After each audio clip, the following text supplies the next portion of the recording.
Hello guys, welcome back to the new video. In today's video we are going to see the codelab which is about preferable data storage, how we can store down some data or some actions locally in our app so that we will efficiently use our data.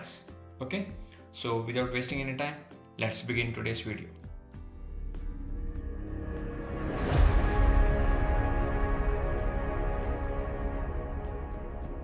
First thing, we will go to the codelab. Okay, so the codelab link will be in the description as well as in my Discord channel, so you can go and take it from there as well. Okay, so let us go to the codelab, and as you can see, save preferences local with data storage.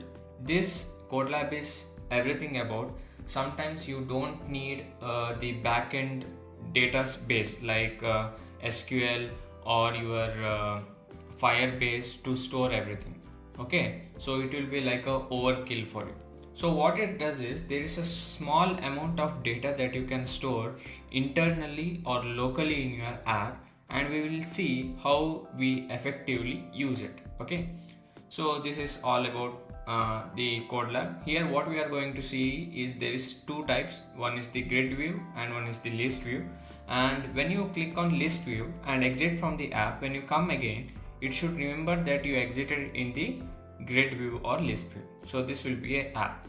So I know so many members will be like confusing what is this. So let's start and understand how it works. Okay, so I have downloaded the codelab. Okay, so let's open it and downloads, and this is the codelab. I will click on extract, and this is extract. So let's go to our Android Studio and check. Okay, so what you have to do is you have to just go to open, go to downloads, and in the downloads you have the this folder. Select that folder, and in this window you can click, and it will open. Okay, I did the wrong thing. Okay, just go to open, and in the downloads you will see the extracted file, right? Click on it, and inside that file you have the another file. You have to select that file. Okay, and click on select folder and click on this window, and it will open the window for you. Yeah, as you can see, everything is done. So let's first run the app and see what we are going to achieve. Okay, so let me run this app, and I will be showing you how this is running in my Visor app. So let me click on Visor and click here.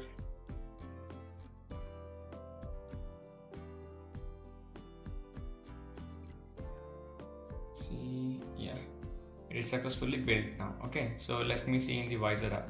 As you can see, this is my app. Okay, and you can see we have the grid views and the list views.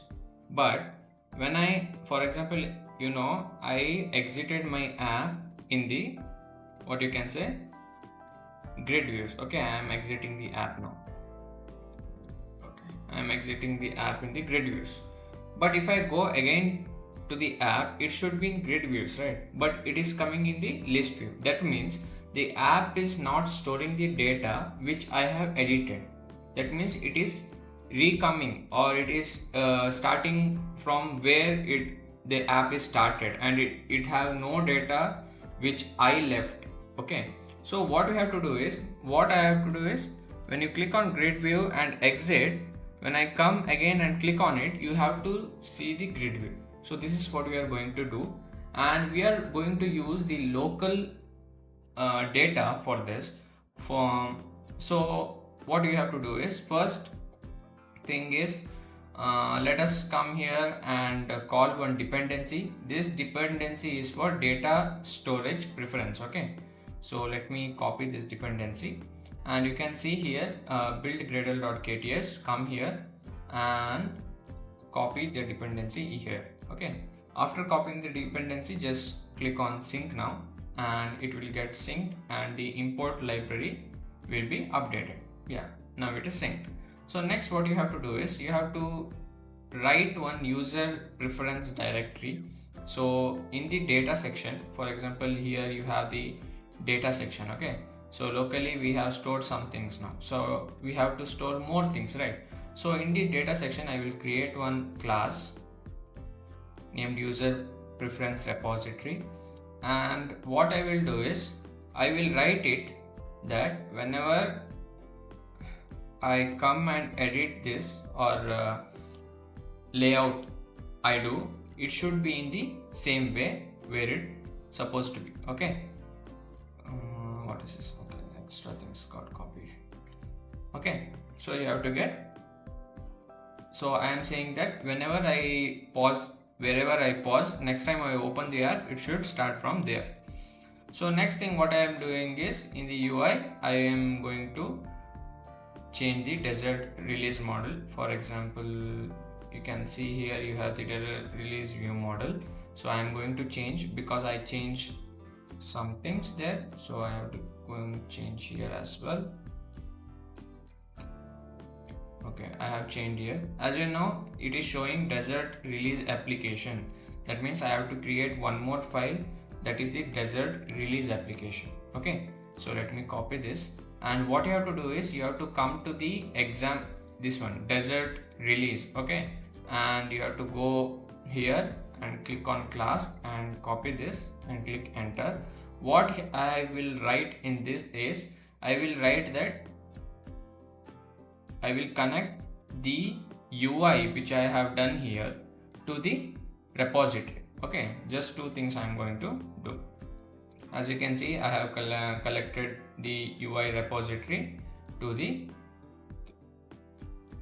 data repository. Okay, in this I have connected both of them.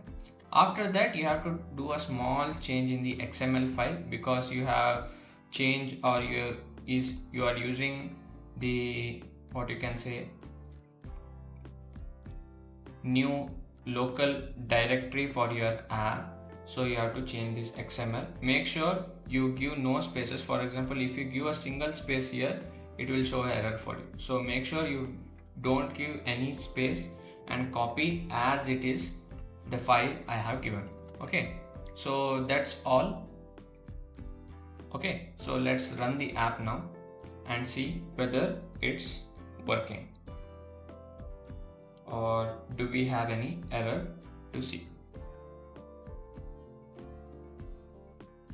Okay, as you can see, install successfully finished. So let's go to our Visor app and see. Yeah, as you can see now, for example, this is the app. Okay, all the things are there and grid views. Now what I will do is I will exit the app. Okay, I will exit the app. If I go and re-click the app, it should be in grid view. Yeah, it is in grid view. That means it is storing my data. Okay, the main info about this codelab is how you are going to use that small local data storage for your preferences. For example, if I can do this by using Firebase also, but Firebase is sometimes costly and it is a big data storage, right? Why should I do allot a big data storage to do this small thing? Okay, so if you go cancel and reopen again, it will start from where you have left. So this was all about this codelab. Hope you liked it, and subscribe to the channel for more codelab video like this. Thank you for watching and keep coding.